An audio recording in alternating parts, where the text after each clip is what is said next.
ಯುದ್ಧ ಜಾಗತಿಕವಾಗಿ ಬಹಳಷ್ಟು ಹೊಡೆತ ಕೊಡ್ತಾ ಇದೆ, ಆರ್ಥಿಕವಾಗಿ ಭಾರತ ಕೂಡ ಹೊರತಾಗಿಲ್ಲ.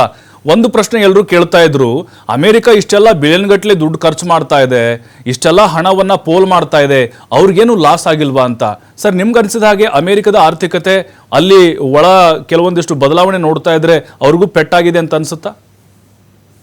ಖಂಡಿತ ಅಮೆರಿಕದಲ್ಲಿ ಆರ್ಥಿಕತೆ ಲಾಸ್ ಆಗಿಲ್ಲ ಅಂತ ಹೇಳೋದಿಲ್ಲ.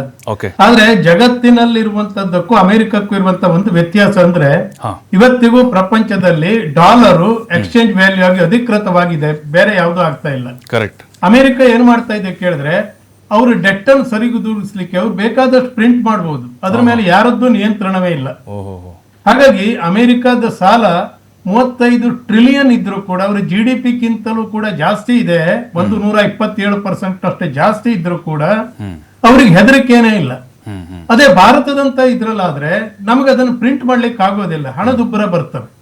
ಆದ್ರೂ ಕೂಡ ಅಮೆರಿಕದಲ್ಲಿ ಇವತ್ತು ಹಣದುಬ್ಬರ, ಕೊಲ್ಲಿ ಯುದ್ಧದ ಪರಿಣಾಮ ಸ್ಪಷ್ಟವಾಗಿ ಕಾಣಿಸ್ತಾ ಇದೆ. ಆದ್ರೆ ನೀವ್ ಹೇಳಿದ್ರಲ್ಲ, ಈ 48 ಗಂಟೆ ಯುದ್ಧ ಮುಂದೆ ಏನಾಗ್ತವೆ, ಏನ್ ಹೋಗ್ತವೆ ಅಂತ ಹೇಳುದನ್ನು ವಿಚಾರ ಮಾಡ್ಬೇಕಾದ್ರೆ, ಭಾರತೀಯ ಕಾಲಮಾನದ ಪ್ರಕಾರ ಮಂಗಳವಾರ ದಿವಸ ಬೆಳಿಗ್ಗೆ 6 ಗಂಟೆಗೆ ಅದು 8 ಗಂಟೆ ಹೊತ್ತಿಗೆ ಗೊತ್ತಾಗ್ತವೆ. ಅಲ್ಲಿ 6 ಗಂಟೆಗೆ 5:15 ಆಗಿರೋದು ನ್ಯೂಯಾರ್ಕ್ದ ಟೈಮ್ ನಲ್ಲಿ, ಬಟ್ ಭಾರತದಲ್ಲಿ 8 ಗಂಟೆಗೆ ಗೊತ್ತಾಗ್ತವೆ. ಹಾಗಾಗಿ ಈ ಯುದ್ಧ ಇಷ್ಟು ಬೇಗ ಮುಗೀತದೆ ಅಂತೇಳಿ ಏನಿಲ್ಲ.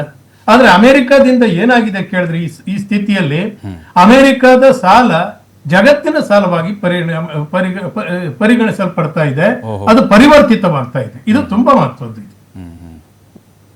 ಬಟ್ ಯಾವ ತರ ಸರ್, ಈಗ ನೀವು ಹೇಳಿದ ಹಾಗೆ ಯಾವ್ದು ಜಗತ್ತಿಂದ ಎಲ್ಲ ಇದಾಗ್ತಿದೆ ಅಂತ ಹೇಳಿದ್ರಲ್ಲ?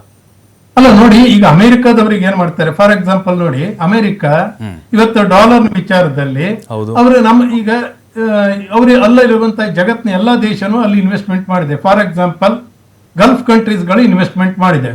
ನಾಳೆ ಅವರು ಬೇಕು ಅಂತ ಹೇಳಿದ್ರೆ ಅವರು ಡಾಲರ್ ನಲ್ಲೇ ಕೊಡ್ತಾರೆ, ಅದೇ ಅಗ್ರಿಮೆಂಟ್ ಹಾಗೆ ಇರುತ್ತೆ. ಡಾಲರ್ ಏನ್ ಮಾಡ್ತಾರೆ, ಅವರು ಹೊರಗಡೆ ಕೊಡುವಾಗ ಪ್ರಿಂಟ್ ಮಾಡ್ತಾರೆ, ಕೊಡ್ತಾರೆ, ನೋ ಮಿನಿಮಮ್ ರೇಷಿಯೋ. ಗೋಲ್ಡ್ ಇಡಿಸ್ಬೇಕು ಏನೂ ಇಲ್ಲ. ಅದೇ ಭಾರತಕ್ಕಾಗ್ತದ, ಬೇರೆ ಇರೋದಕ್ಕೂ ಅವರಿಗೂ ಕೂಡ ಆಗೋದಿಲ್ಲ. ಟು ಸಮ್ ಎಕ್ಸ್ಟೆಂಟ್ ಅವ್ರಿಗೆ ಆಗ್ಬೋದು, ಚೈನಾದವರಿಗೂ ಆಗೋದಿಲ್ಲ, ಯಾರಿಗೂ ಆಗೋದಿಲ್ಲ. ಯಾಕೆಂದ್ರೆ ಇಂಟರ್ನ್ಯಾಷನಲ್ ಮೀಡಿಯೇಟರ್ ಆಗಿರುವಂತದ್ದು ಇವತ್ತು ಡಾಲರ್ ಮಾತ್ರ, ಬೇರೆ ಯಾವುದೂ ಇಲ್ಲ. ಎಷ್ಟೇ ಚಿಹ್ನೆ ಇರ್ಲಿ ಏನೇ ಇರ್ಲಿ, ಅಲ್ಟಿಮೇಟ್ಲಿ ಅವೆಲ್ಲವೂ ಲೆಕ್ಕ ಹಾಕೋದು ಡಾಲರ್ ನಲ್ಲಿ. ಆದ್ರೆ ಅಮೆರಿಕದಲ್ಲಿ ಏನಾಗ್ಬೋದು, ಅವ್ರ ಹಣದುಬ್ಬರ ಒಂದ್ ಹಂತದಲ್ಲಿ ನಿಂತು ಬಿಡ್ತವೆ, ಹೊರಗಡೆ ಕೊಡುವವರಿಗೆಲ್ಲ ಪ್ರಿಂಟ್ ಮಾಡಿ ಕೊಟ್ಟು ಬಿಡ್ತಾರೆ, ಇದು ತಕೊಳ್ಳಿ ಅಂತೇಳಿ.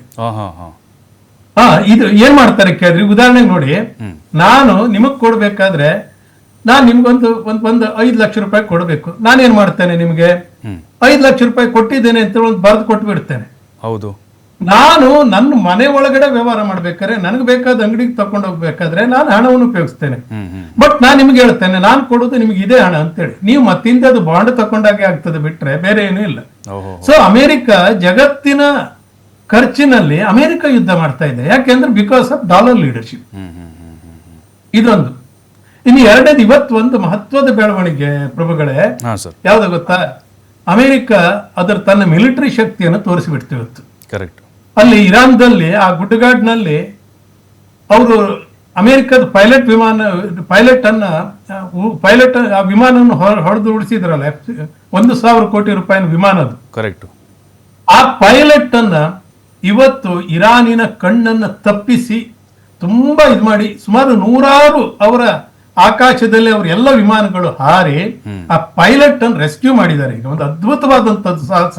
ಮುಂದೆ ಯಾವುದೋ ಒಂದು ಹಾಲಿವುಡ್ ಫಿಲ್ಮಿಗೆ ಅದೊಂದು ಪ್ರೇರಣೆ ಆಗ್ಬಹುದು. ಇದನ್ನು ನೋಡಿದ್ರೆ ಅಮೆರಿಕದ ಹತ್ರ ಇರುವಂತ ಮಿಲಿಟರಿ ಶಕ್ತಿ ಅಷ್ಟು ಸುಲಭದ್ದಲ್ಲ. ಈಗ ನಾವೇನೋ ತಿಳ್ಕೊಂಡ್ ಬಿಡ್ತೇವೆ, ಅಷ್ಟು ಹೋಯ್ತು ಇಷ್ಟು ಹೋಯ್ತು ಅಂತೇಳಿ. America it was prepared for that.